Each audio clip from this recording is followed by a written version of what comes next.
Do you want to know the secret to a successful interracial and cross-cultural marriage? We've cracked the code. Here's how to thrive in your interracial and cross-cultural relationship. My husband and I have been together 33 years. He is Dutch and I am African American.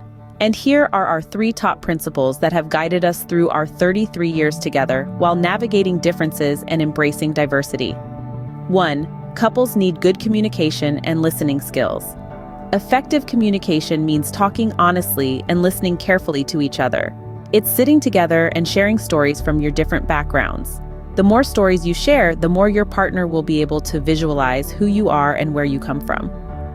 I was told many years ago, when being in a long-term relationship that may lead to marriage, dating becomes a job interview for your potential spouse. Have fun, of course, but with each date, you should feel like you are learning more about the person you are dating and developing an understanding of how they can fit in your life as a long-term partner. So many people spend months and years with someone they don't really know and where there is no future. They talk, but they don't communicate. They have fun, they do activities, but they never really get to know the person on the inside. Picture an empty bucket that is gradually being filled, one drop at a time, until it overflows. That is what your dates should resemble.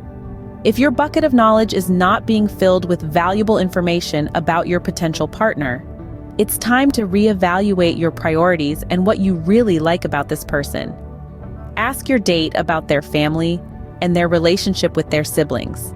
If they've been in a serious relationship before, ask them about what was good about that relationship and what was bad, and how did it end. It should not be an interrogation, but an intentional getting to know them. Truly listen to their answers. It will give insight into what they personally value in a relationship and how they handle certain obstacles in a relationship. Remember, you are creating the foundation for your and your partner's relationship. If you can't communicate, how will you solve problems and bridge the cultural divide?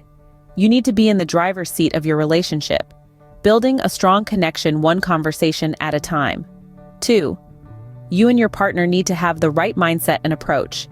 Having the right mindset means being open-minded and ready to learn and grow together. It's about being flexible and understanding, even when things are tough. In a relationship where people are from different backgrounds, it's important to respect each other's differences and work together to understand them. This helps to build a strong bond and makes the relationship even better. Being open can be related to something as simple as trying new foods and as serious as managing family relationships. Will you try new foods that you may consider weird from your partner's culture? Will you eat cow tongue or pig intestines?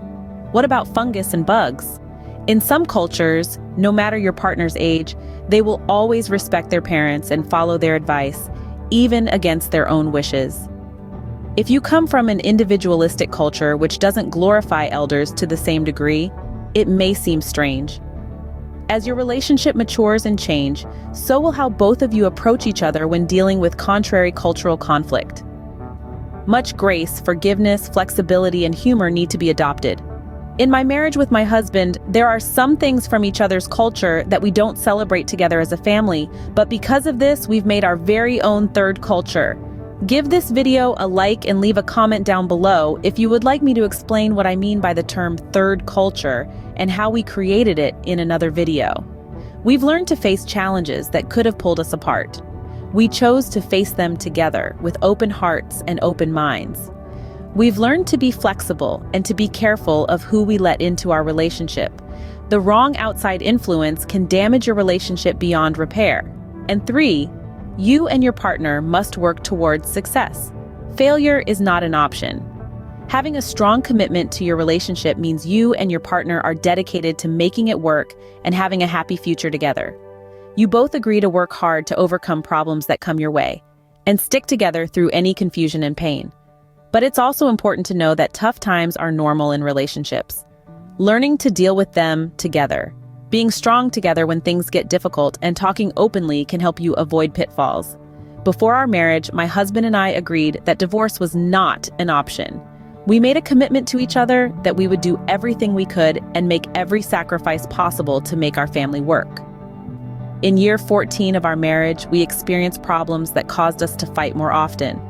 It was the first time we had lived near family, and the changes it caused in our relationship needed to be addressed. Because of our deeply held commitment, we immediately went to a marriage counselor who specialized in interracial and cross-cultural couples.